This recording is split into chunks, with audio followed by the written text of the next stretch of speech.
നമസ്കാരം. ബുദ്ധിമാനായ ആട്, അതാണ് എന്റെ കഥയുടെ പേര്. ഒരിക്കൽ ഒരു ആട് വഴി തെറ്റി കാട്ടിലേക്ക് എത്തി. കാടിന്റെ പച്ചപ്പ് കണ്ട് ആടിന് വല്ലാത്ത കൗതുകം തോന്നി. ഹായ്, എന്തു നല്ല ഭംഗി! നിറയെ ഇളം പുല്ലുകൾ. പുല്ലും തിന്ന് വയറും നിറഞ്ഞ് തല ഉയർത്തിയപ്പോൾ ആടിന്റെ കൊമ്പുകളിൽ ഇലകളും വള്ളികളും കുടുങ്ങി. ഇപ്പോൾ ആടിനെ കണ്ടാൽ ശരിക്കും ഒരു ഭൂതമാണെന്നേ തോന്നും. വല്ലാത്ത മയക്കം. അങ്ങോട്ട് കഴിഞ്ഞിരിക്കാം.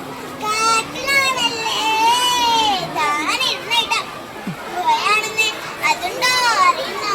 കുറച്ച് കഴിഞ്ഞപ്പോൾ ഗുഹയുടെ ഉടമസ്ഥനായ സിംഹം അവിടെ എത്തി. ഏതാ ഈ പുതിയ ജന്തു? ആ ഭീകരൂപം കണ്ട് സിംഹം ആദ്യമൊന്ന് പരുങ്ങി. എന്നിട്ട് കയറിക്കൊണ്ട് ചോദിച്ചു, ആരാണ്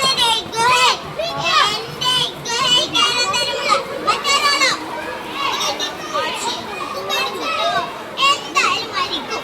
രണ്ടും കൽപ്പിച്ച് ആടും ശബ്ദമുയർത്തി. അത് ചോദിക്കാൻ നീ ആരാണ്? ആ ചോദ്യത്തിൽ തന്നെ സിംഹത്തിന്റെ ധൈര്യം ചോർന്നു. ചില്ലറക്കാരനല്ലോ. അങ്ങനെ സിംഹം സകല ശ്വാസം ഉള്ളിലേക്കെടുത്ത് ഒരൊറ്റ ഞാൻ കാട്ടിലെ രാജാവ് സിംഹം.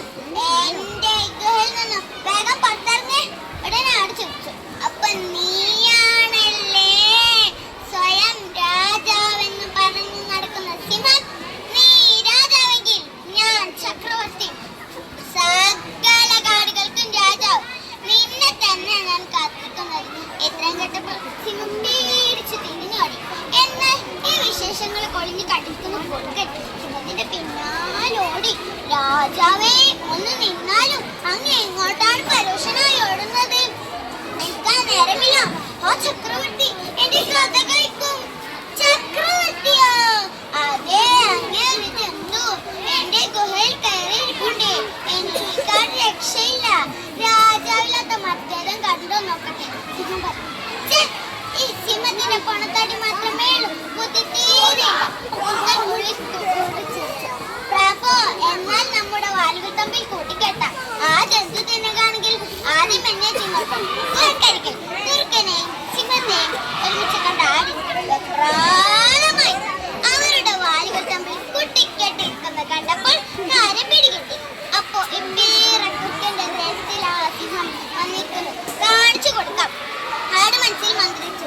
ആടിന്റെ സൂത്രം മണത്തറിഞ്ഞ കുറുക്കൻ കളിയാക്കി കൊണ്ടുവന്നു. എപ്പോ എത്തി ചക്രവർത്തി? ബുദ്ധിമാൻ ആട് വിട്ടെടുത്തു. കുറച്ചു കഴിഞ്ഞ് ചങ്ങാതി, നീയാണ് ശരിക്കും കുറുക്കൻ. സിംഹത്തെ തിന്നണമെന്ന് ആഗ്രഹം പറഞ്ഞപ്പോൾ നീ രാജാവിനെ തന്നെ കൊണ്ടുവന്നല്ലോ. എന്താ മടിച്ചിരിക്കുന്നത്? ആ തീരുമാനം ഇങ്ങോട്ട് തള്ളിവിടും. അതോ ഞാൻ അങ്ങോട്ട് വരുന്നു. അത് കേൾക്കേണ്ട സമയം. സിംഹം കുറുക്കനെ നേരലറി. എടാ ചതിയാ! പിന്നെ വെപ്രാളപ്പെട്ടവരൊറ്റോട്ടായിരുന്നു. വാൽകിട്ട് കുറുക്കന്റെ കാര്യം പിന്നെ പറയണ്ടല്ലോ. ആടത് കണ്ട് ഓർത്തു